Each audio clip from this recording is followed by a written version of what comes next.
What's up, everybody, and welcome back to Tide Talk. Crack a beer, cozy up. This is the second installment of tonight's doubleheader on Sunday, July 14th, as we're back in the away end to preview RIFC's away trip to Birmingham. Just a reminder, each episode is available on YouTube, and if you're watching now, please take a second to subscribe to our channel and click the like button on this video. You can also find us on your favorite podcast applications like Spotify and Apple Podcasts. And if you listen on one of those, we'd really appreciate it if you took a minute to leave us a 5-star rating and a short review. Just helps more people find our podcast. If you're not already using the RIFC Club Collector app, click the link in this episode description to get on that site and go enter the code Tide Talk, all one word, to get a free pack added to your collection. I'm your host, Matt. Ryan's not with me for part 2 of our doubleheader. So I'm going solo with this one, back to the away end, and I'm very honored to be joined by Kaylor from the Hammering Down podcast and the USL show. So thanks for joining, man. How's your day going? I know you had a busy one today. Tired. Honestly, genuinely very tired, but I'm feeling reinvigorated talking to you. I love talking soccer. I am always here to talk. And honestly, going from being beaten 5-0 in Sunday League to talking to you, I mean, it's like we won 6-5. Everything's better now. That's it. That's awesome. Sunday night's always tough. I know you said you had a late referee. You know, who knows what people did during the day if they started drinking before or after the match. So Sunday 5-a-side is always that battle. You know what I mean? Oh, 100%. That's it. So first off, before we get started, always like to ask people, tell us a little bit about your podcast. And you've got kind of a double-edged sword with this one, with Hammering Down and the USL show. I know you probably saw an influx of a couple RIFC fans the last couple of minutes join the USL Discord. So, feel free to talk about both shows and everything you got going on, because you're a busy man in the USL scene. Yeah, man. The more interesting one, if we're being honest, is probably the USL show. We've been running for a long time. I am not the first host. I am just the latest one. That we are the 2.0, and it's exciting. We've expanded from the standalone show to having a kit show. We have a goalkeeping show. We have a thing called FE races where you're trying to connect two people, which it turns into dudes just naming USL players. It just always ends up being a blast. So I don't want to cut you off too much. You feel free to go back to this, but I know you're looking for contestants to get on that. So yes. I told you, I was like, I would be freaking terrible at that. I think I would suck at that. So if you're want to get into that race, feel free to reach out to Kaylor on the socials and get in touch. Please and try your hand at it. Please do. And if you want to go through me to get a hold of him, that's fine too. It's basically taking the idea of 6 degrees of separation kind of thing, like you're 6 degrees away from somebody else. And appreciate Tim McDuff. But it's like the Kevin Bacon thing, right? Yeah. Like everyone's Kevin Bacon. Everyone. So for example, Grayson. Oh, actually, this is a fun one. Colin Smith. If you go to fbref.com. you can get to Lionel Messi in just 4 clicks. So he only has 4 degrees of separation from playing with Lionel Messi, which is just one of those fun things. You can connect guys all over the place, and you never know. You never realize how close people are. So it's always a ton of fun. I love those things. And then for Hammering Down, because I'm talking way too much, it's the Birmingham specific. It is just me. I hop on a microphone. I yap. I talk for a long time. I've been doing it for 3 years now, and I love it. If you want to see what Hammering Down Pod really is, my Instagram page is just basically me shooting video. I just shoot lots of video. I've been shooting film for 3 years now, and I've gotten some really cool moments, some really fun moments, and wouldn't trade it for anything. That's cool. That's how I got started. I started solo. We've got a nice team that's built up now, so it's what's fun. You get to. I love doing these, and this is kind of where I wanted to go. And I wanted to talk to other fans, other supporters. So I just love talking soccer. I can go hide out in my basement for a bit and learn a little bit about other teams. So it's perfect. Yeah. So dive into this one. This will be an interesting one. I think we might have to dub it the Kano Derby. There's a lot of familiarity with you guys, obviously with Kano, and then JJ Williams also spending some time with you guys too. We could go all day on Birmingham people. Kano, JJ, Zach, Colin, Gabriel, Clay Holstad's from Birmingham. Like, Everyone's from Birmingham if you're from Rhode Island, apparently. That's it. Like it's we have the Birmingham and we have the San Diego connection, and that's mostly like the front office piece of it, and the club's infrastructure coming from San Diego. A lot of them too. So by the thing.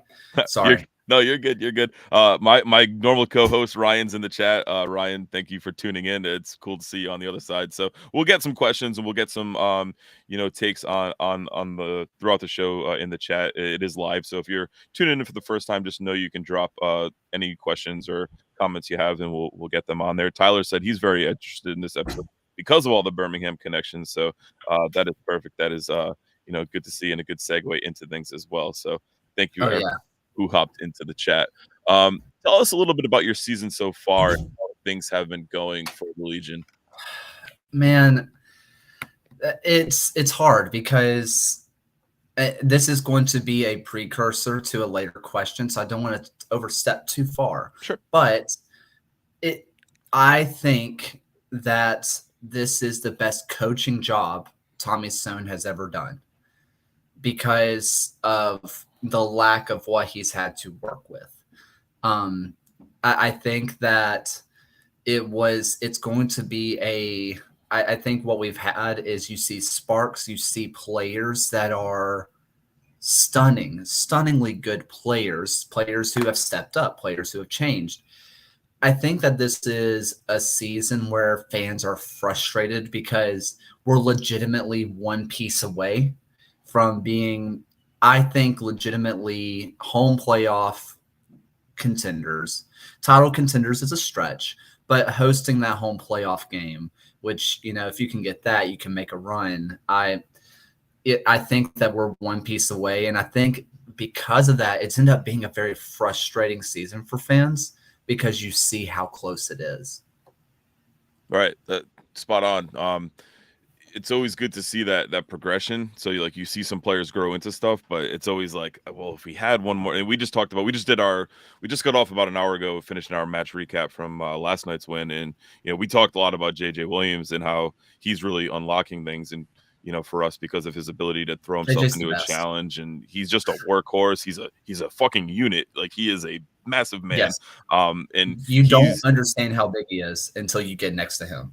Right. Like we went to the where they put the final beam on the new stadium being built, and I stood next to him, and I said to my co-host Ryan, like, afterwards, or this might have even been before, the first time we saw him on the pitch, growing up in New England, going to Red Sox games, like, his thighs reminded me of Jason Varitek's, like that, like, oh my God, like an MLB catcher. Like, he's just huge. He's built like a truck. So it's pretty incredible there too. And to kind of bounce off that, we have Tyler in the chat. You mentioned there being a potential missing piece. What do you think that missing piece is for this team?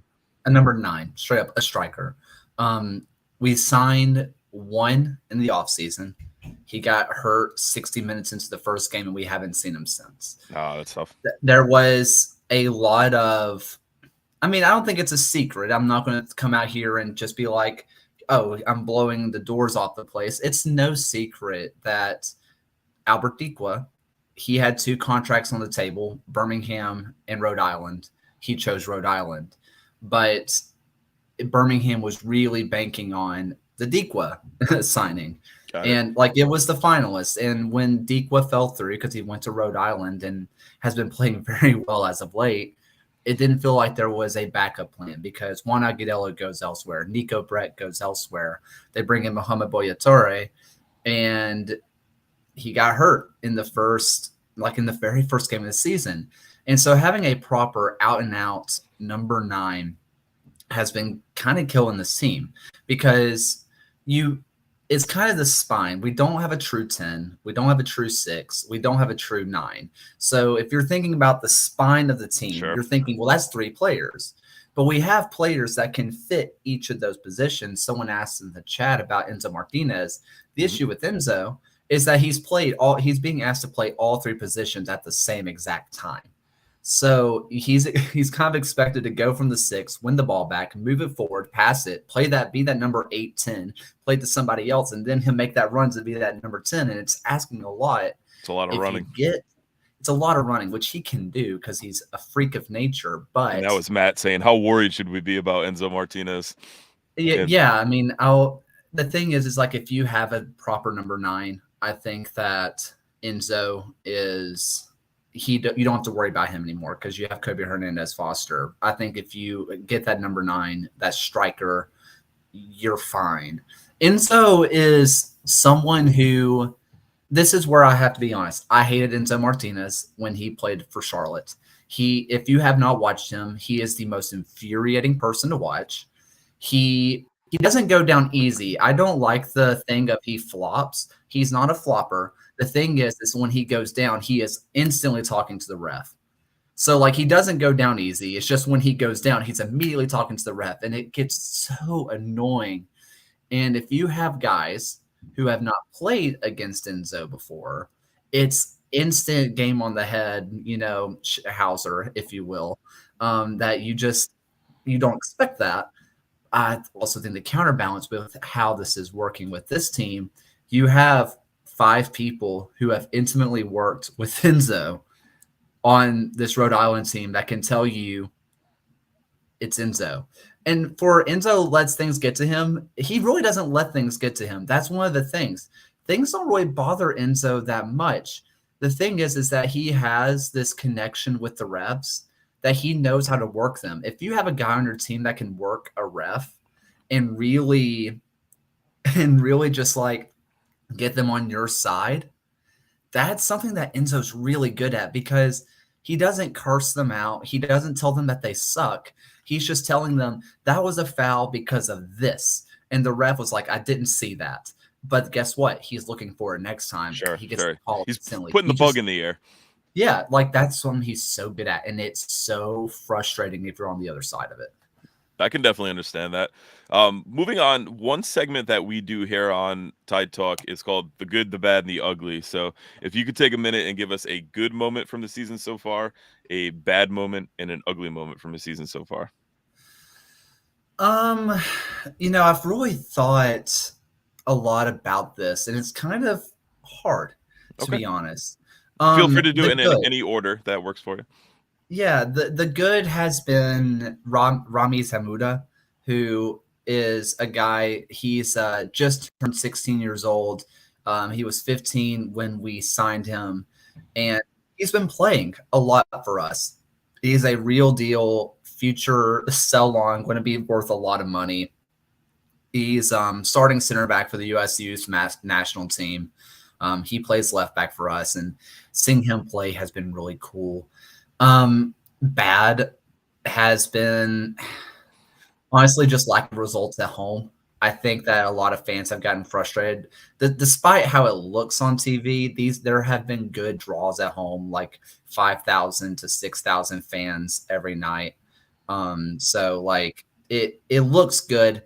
I mean, it looks horrible on TV. Sure. It sounds and looks cool at home, and so you just want those good results. The ugly is straight up just the injuries.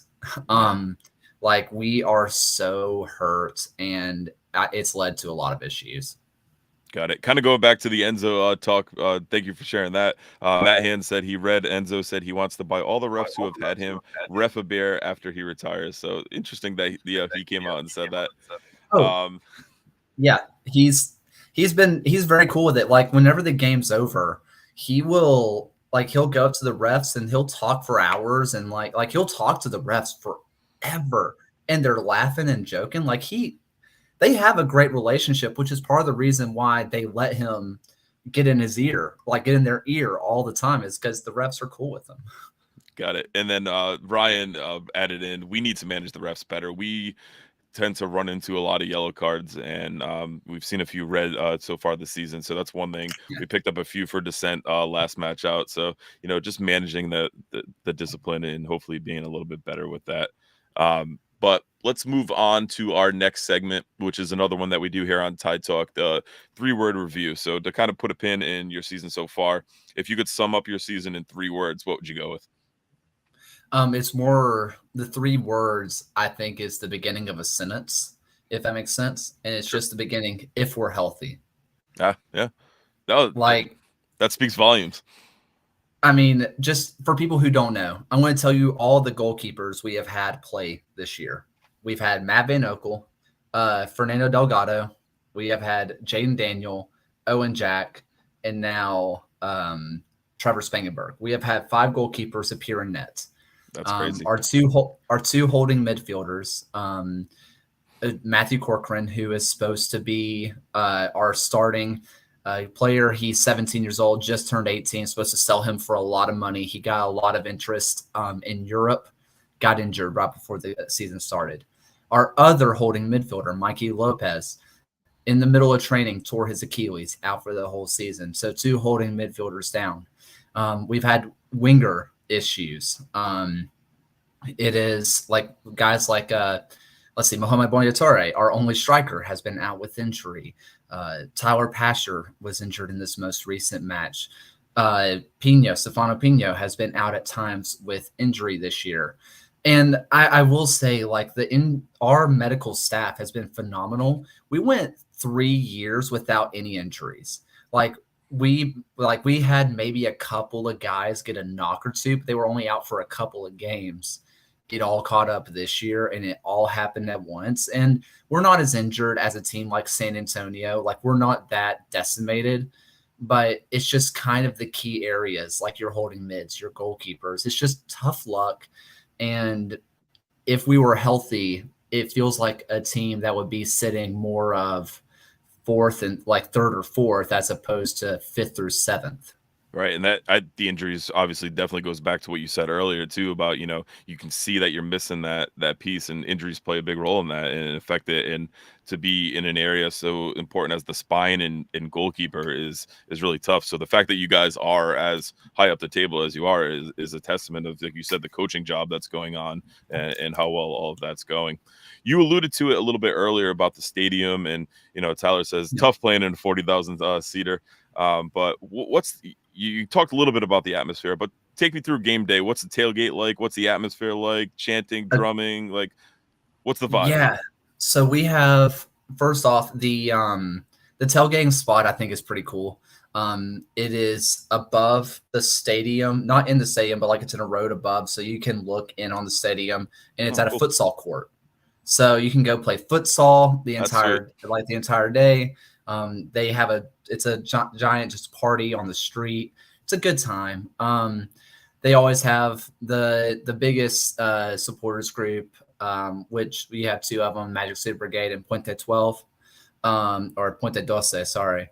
But they will, it's a ton of fun. They have a blast. So on one side of the stadium, you have Magic City Brigade, who have been around for 11 years now, 10, 11 years now. And then we have Puente 12, who are on the opposite side of the stadium. They are the Hispanic group. Now, I will say, it sounds bad. Both groups wanted to be together. They wanted to be on the same section, but the team was like, if we put one on one end and one on the other, it's just constant sound at all times, which it makes sense. Get that. It's a ton of fun. The Puente 12, they have a band that plays with them, and they're all kids that are like in middle school and high school, just playing their instruments, cool. having fun. And like, I'm a music educator, so for me, it makes my heart just so happy to see awesome. Kids play their instrument over the summer. Like, I'm about to go back to school and teach, and I want to say, have you played your instrument? And they'll be like, no. So just to see them do that is great. The rest of the fans, it's a lot of youth, man. Like, kids who are in one of the local organizations booth, so they get in for free. North Star get to come in and have some fun. Like, it's a lot of youth. It's a lot of fun. Before the game, they'll have a coaching session. So if you bring your kid before the game, you get to be coached by the Legion coaches and players before the game starts. It just ends up being a very fun, very intimate atmosphere. The stadium's too big. Everybody sees it. Everybody knows it. But people don't hear it in the stands. But on the field, it sounds incredible. It's one of the situations that people in the stands feel like it sucks. On the field, it's ridiculously loud at all times, and it's a ton of fun.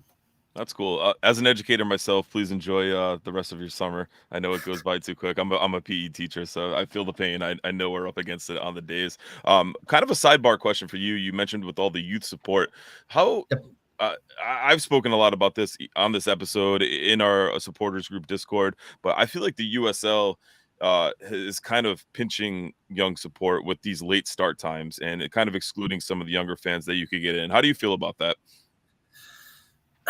It really depends. I don't think the USL has a lot of say in it. It depends on a lot of situations, right? Like for Birmingham, I understand that Rhode Island has played in Tampa Bay already. They've already played in Miami. Like they've dealt with the hotness, right? But if you're Birmingham, like our 2 games ago, they started the game and field temperature was 123 degrees. Got it. Like Yeah. it's hot. It's dangerously hot. And so they try to push the game back as late as they can. So like A, fans will show up, and B, players don't die. Yeah, true. Fair point. And that's kind of the issue with that. I think that the USL could do a lot better with making the game more accessible to the youth. But I also think that comes down to clubs. I think the USL does give clubs a lot of openness to make themselves as accessible as they can to young guys, like young kids, like Legion. Like I for have a example. I have a 6-year-old son that I bring to every game with me. So like he comes in, he marches with the supporters group. But Yeah, like some of those 8 o'clock, 7:30 Friday night games or Wednesday night games, it's tough. it It's is. tough. Yeah, like so one thing that the Legion does for the family, and if you're interested in seeing what this looks like, I want to plug myself, I guess. Go ahead. At Kaylor Hodges, I take video, and after every single game, they let every single fan, away fans, home fans, doesn't matter. They let them onto the field and meet the players. They get to shoot on the goals, like they get to get on the field and play after the game. And there are kids that are running up to guys like Enzo, guys like Fanuel Kavita, guys like Alex, anybody. And they're like, autograph, I want to meet you. I want to play with you. And like they'll like That's one of my favorite memories was actually last year with Gabriel Alves, which I love Gabby. I hope you guys are treating him well. He's one of the best. He's the man. There was a day where there was just a kid, maybe 12 years old, maybe a little bit younger. And he comes onto the field and he goes to sign the autograph or whatever, but he kind of drops the ball and like he kicks it over to Gabby, and him and Gabriel's with his then fiance, now wife, and they're talking, and Gabriel starts just playing like passing with them. He's kicking the ball with them, like Gabby's making runs and he's like having a good time. He had just played a full 90+ minute match and he was playing with these kids, man. And like he could just sat with his fiance, now wife, or he could have just signed the autograph and moved on. But like they were just playing just touch, like they were just getting some Right. touches in, and like it's stuff like That's really that cool. that like we see in Birmingham that they've made it accessible for kids. So I feel like it comes down to the clubs to take that initiative. Yeah, Rhode Island does a nice job with that too. At the end of matches, all the players kind of head over to one corner and sign for the kids. And we had fireworks last match, with it being the 4th of July. And I actually watched Gabby do a shirt swap with a young kid in their soccer jersey. So that was really cool to see. But he's been nothing but awesome. He talks with us on social media. Like It's the best. he's commonly referred to as the special boy within Rhode Island fans. People just absolutely love him. Tim says in the chat they made a schedule of which players needed to sign after each home game at Bern. They ended up throwing it away because every player goes out to sign after the game. And my son's a testament to that. His kits signed front and back. He's got a flag that's signed, scarf, everything. I think he gets something new signed by the same players every single match. But it's just so cool how accessible they are, and I think that's one thing that the USL totally has over the MLS is the accessibility, Yeah. the availability of the players, and them wanting to interact with the fans. And it's really cool to see. It's really special to see. Getting back into the match and kind of things Sure. to look for, 3 key players to watch in this one for you guys. Man, this one's hard for me. I think you start off with just kind of loosely, and this is not a player, this are 2 players. I'm just going to lump them together. The center backs, Fanuel and Alex are really, really good. They're just really talented players. They're one of the 2 hardest players to score on. Fanuel Kavita, like neither one of them are the fastest, but Alex is 6'5" and can jump over a mountain. And Famil Kavita is just an absolute brick of a human, just as strong as they come. They're a great center back pairing. I think if you're looking at someone in the midfield, man, there's two guys in the midfield that I want to shout out, but I'm going to go to one that's a little bit. Okay, you know what? I'm just going to say Kobe Hernandez Foster. He wears the number 8. He got to move to Europe when he was 18 years old. Got over 1,000 minutes in the Norwegian first tier last year. And frankly, his agent dropped the ball on getting him a new team, and he ends up with Legion. And it's clear, like every single match, he has a moment where he's the best guy on the field. It's ridiculous how good he is. You're going to see that he tries a lot of passes that are going to look horrible, but that's because, frankly, he sees the game just different than everybody else. He's playing balls that would work in the top flight of a European league, but not here. And it ends up looking bad on his part, but he's just doing really creative stuff. The last one is the golden boot of Prosper Kasim. Prosper Kasim, he's our number 10. He sometimes starts, sometimes he's off the bench. Every single goal, every single big goal in Legion history has come off his foot. If this is a tied game in the 85th and you see this right winger cutting inside, it's Prosper. He's going to shoot, and it's always on target.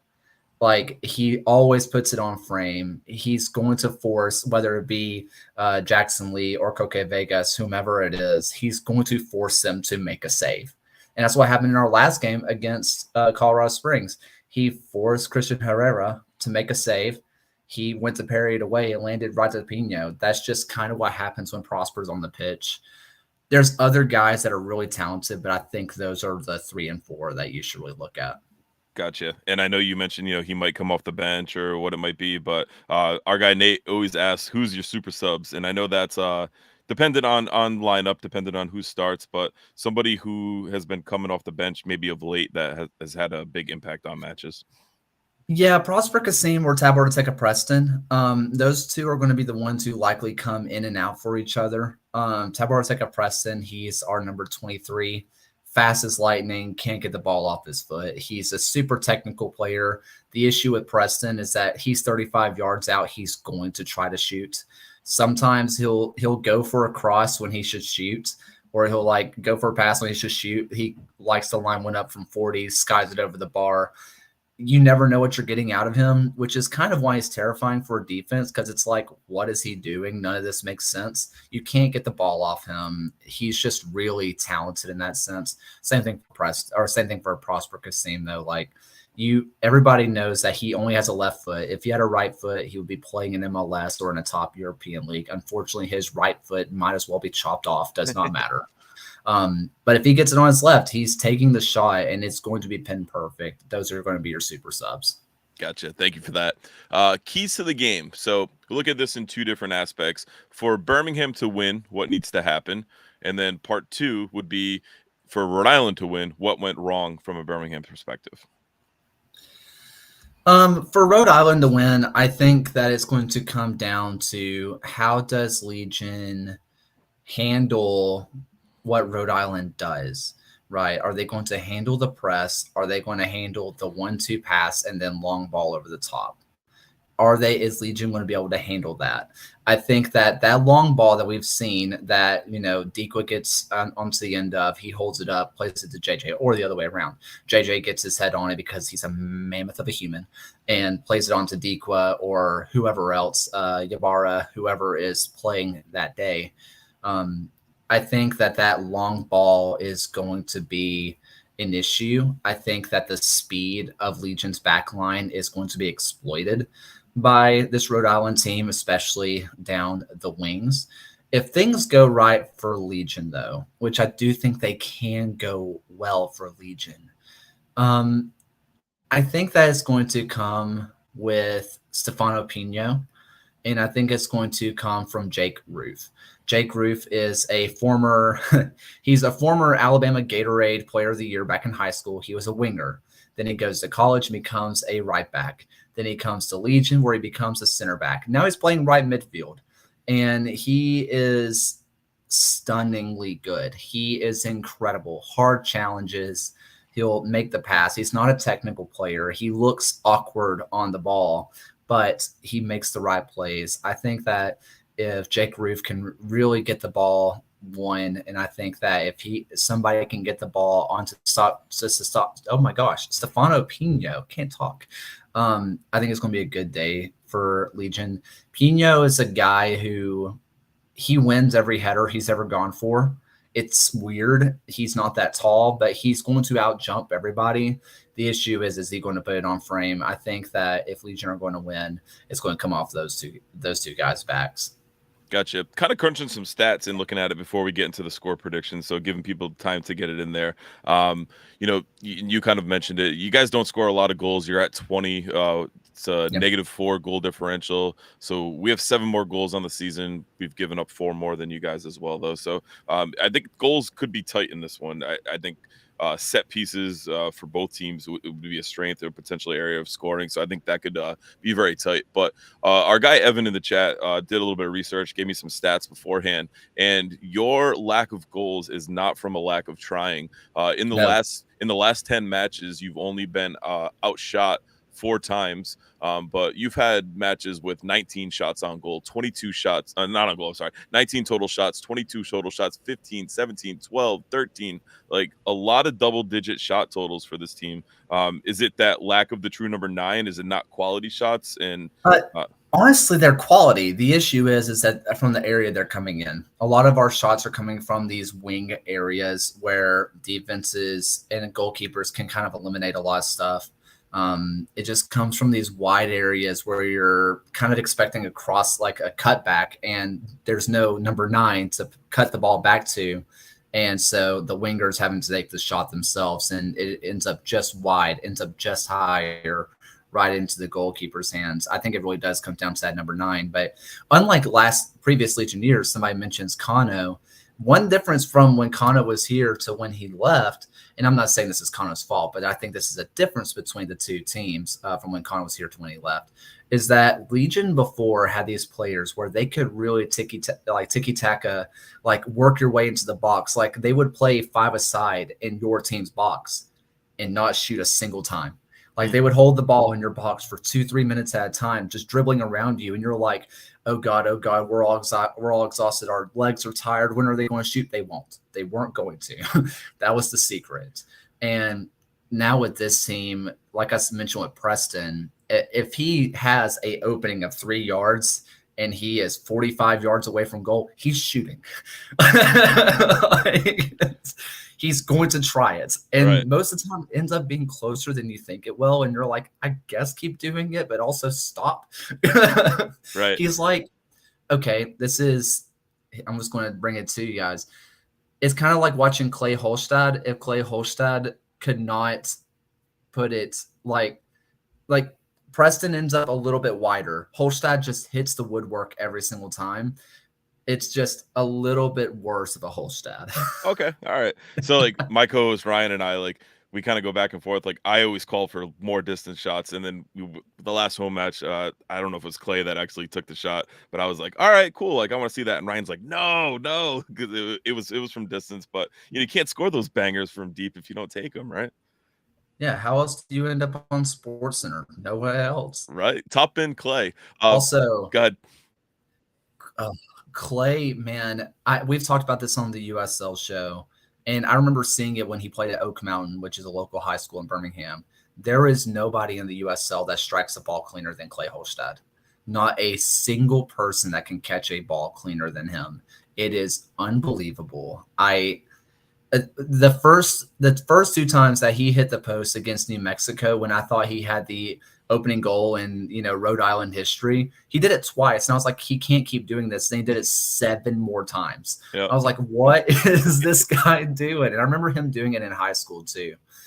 He's only just a little bit younger than me, and I remember like when I graduated high school, like it was just, he would just shoot from forever, and it would be a rocket. Gotcha. It is. Like I say on here, he hits piss missiles. He hits just absolute Yeah. lasers. So it's always good to see. Before we get to those score predictions, a couple more stats that are pretty intriguing for you guys. The record against the top four in either conference during this last 10 game stretch was 1-1-4 with 2 goals for and 8 against. So do you find it, because we kind of see with this Rhode Island FC team, we tend to play to our opponent. Is that a similar trait of Birmingham? Honestly, no. And I don't want to say last year's success, all of it, whatever, right? But last year, Legion swept Louisville.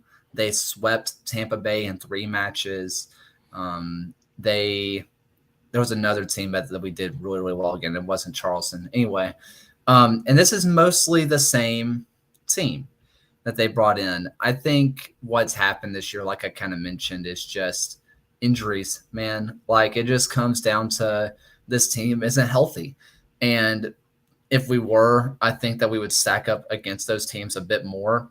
Got it. And I understand that you guys got the 5-2 win over Louisville, and it was awesome, and like you guys really deserved it.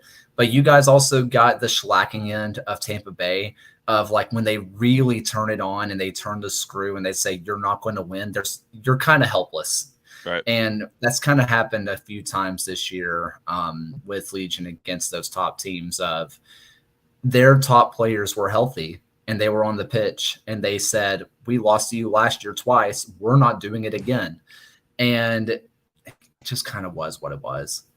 Gotcha. We've kind of seen a different shift in Kano's tactics of late. So one thing in that same stretch was when you guys are lose the possession battle, you're 3-1-1. When you win the possession battle, you're 2-0-3. Rhode Island's trending in the direction now of giving the other team the ball and wanting to strike on the counter. And we've seen a more clinical side of this Rhode Island team and playing that way. So how do you think this one will shape out as far as that possession battle and, who's going to further try to enforce their will? It's funny because when I watched Kano, and this is after talking to him forever, like some of my favorite memories are going to Cali Coffee in Birmingham, and he would be sitting at the other table and him and I would talk for a while. And like, we would kind of talk about ideas and like what tactics and this kind of stuff. And it's really obvious that he talked to Nate Miller a lot, who was at San Diego Loyal. And it's obvious that he was a descendant of Tommy Sohn, right? And the one thing that he took from Nate Miller was this really pressing team, right? Like really press, get these players that can control the ball in the back and go. The one thing that he took from Tommy that Nate Miller never quite figured out was if you have these center backs, if you have these defensive players and a goalkeeper that can stand on their head and you can let them absorb pressure, they'll win you games. Sure. And what I've seen out of this Rhode Island team is that they realized we have 3 players, and someone said, don't put Clay at center back again. Understandable. But like you have 3 center backs who are on this team that can stand on their head. You also have Turnbull on the right side who can drop in and make it a true 5-back, right? And you also have Coque Vegas, who on his day, one of the best goalkeepers the league has ever seen on his day. And I think he realized he can rely on that defense a little bit more. And I think that if Kano lets that happen, if he allows the pressure, Legion loves, and he knows this, Tommy loves to have his wing backs get up into the attack. He loves both fullbacks to be up there. He will let his center backs and one central midfielder sit on an island and deal with it. I think he knows that if he lets Legion come in and do, try to do their death by 1,000 crosses, I think Kano is going to be able just to go long and say, Dikwa, you're faster than Fanwell, or you're faster than Alex, or JJ. You're the only person in this league that can go one-on-one with Alex Crognale, win the ball, flick it on. Right. I think if we see Legion winning the possession battle 60% or more, I have a feeling that Rhode Island walks away with a win. Right. And like you mentioned, JJ and that hold up play, I think we just talked about this, he's been the big linchpin, obviously, for us since getting fully healthy. But he's really unlocked what Jojea Quizera has brought on the left hand side. And Jojea puts in a beautiful ball, and Dequa was a big beneficiary of that versus Miami on one of the goals that he got.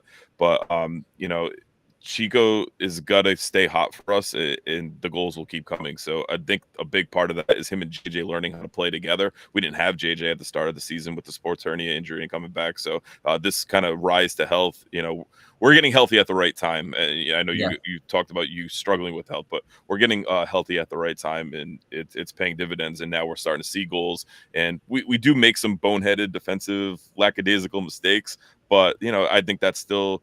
It's a younger team, and we're going to have that when Clay Holstad's playing right center back instead of in the midfield where he belongs. And we had that plugged for a bit with Kofi Chumesi, but interested in see. I think he's going to be out another week or so.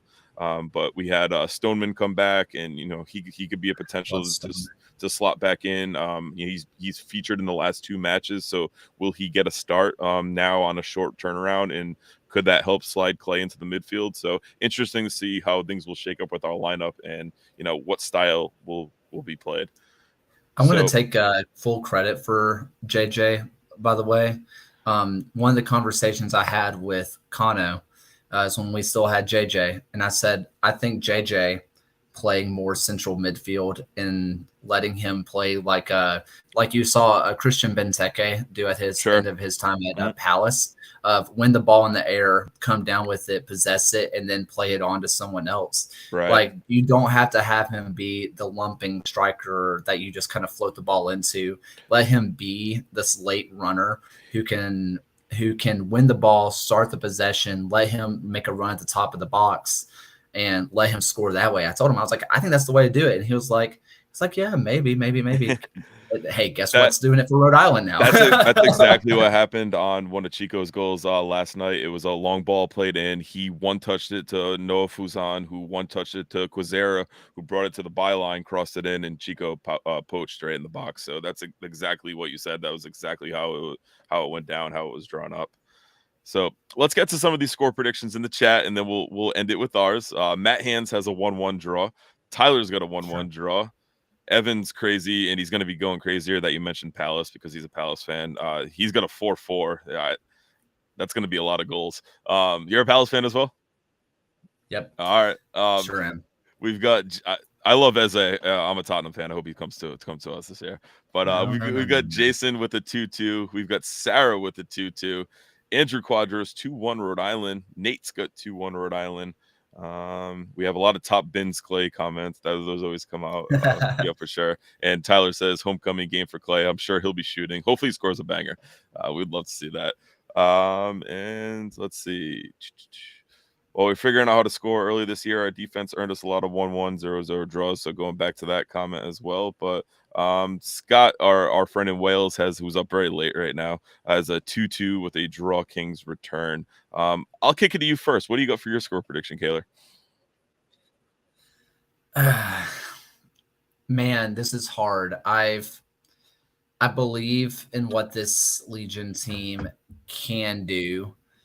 I think that this team is going to be really wanting to, I don't want to say beat Kano, because they absolutely adore Kano. Like, all the players adored Kano, which is why I think they want to beat Kano, because I think they want to have bragging rights over him. It wasn't like they hate him for leaving. It was screw you, we love you kind of guy. Right.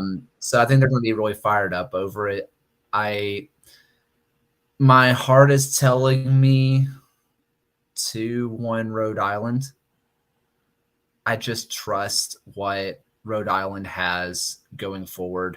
And while I like what Pino can do as that 9, I think going against the 3-back of what Rhode Island can do, I think that we're going to struggle to really work in possessions. I think Legion are going to get a goal, probably from a corner or a free kick. That's where they get all their goals. I think that they're going to get kind of sucked into the attacking third, and Rhode Island's going to be able to counterattack. I think they get 2 from that. All right. What's the weather supposed to be like Wednesday night in Birmingham? Hot. Actually, it might be cooler than normal. We're supposed to have a cool front coming through, so let me check for you. If my internet decides to work, that'd be cool. Or And while you're don't. while you're That's pulling fine. that Don't up, Tyler's need got it. nice try on the reverse jinx, Kaylor, not falling for it. I wish I could say it's a reverse jinx. Let's see. Oh, I had it for a moment. This is brutal.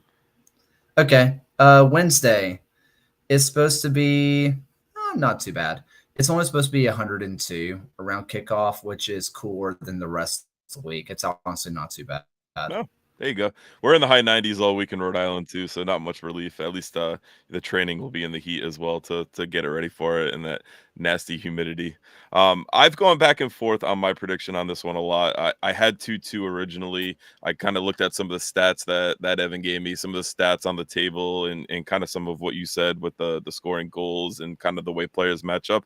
I'm joining you. I'm going 2-1 Rhode Island, and I very often pick draws on here, and it's worked out pretty well for me this season with all of the draws that we've accumulated as the draw kings that we are Yeah. affectionately known as. But I've got confidence. I think the unbeaten run continues. Um, I think it's going to be a closely contested 2-1. I think it's maybe a late goal that does it. I could see a draw, but I'm going to go 2-1.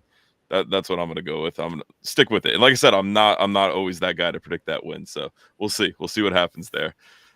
Before we do go, any other thoughts you want to throw out there for us, or any other kind of thoughts on this Rhode Island team in the first year?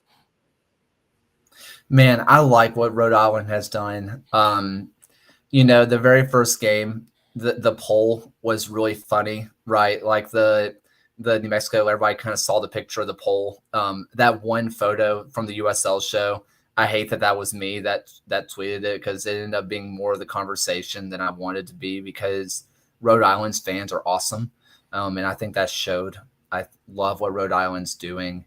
I think that the fans really come through, and you can see a lot of passion there already. What their drive is to be a true fully in on the state of Rhode Island. I think it's great.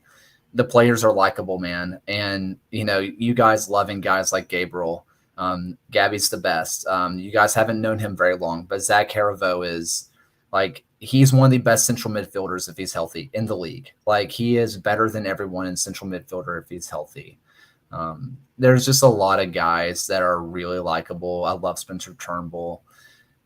Rhode Island's great, man. I really think that Rhode Island is set up for sustained success. I don't know if that's going to be a championship. I honestly, in my view, obviously you want to win championships, but in terms of being a club that stands around for the long term, Rhode Island's doing everything right, and I absolutely adore what they're doing.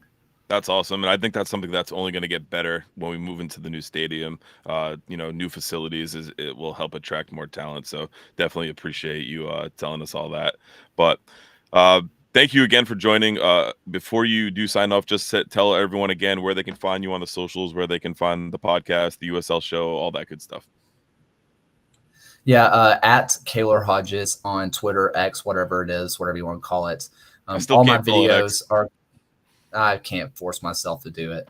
I'm going to all my videos that I take from matches are on Instagram at Hammering Down Pod.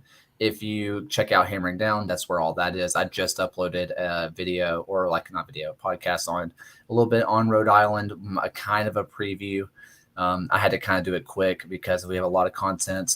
If you're interested in the USL show, actually this Friday, we are flying out to Oakland to do our first ever live show. So we're doing pre and post game at Oakland Roots versus Sacramento.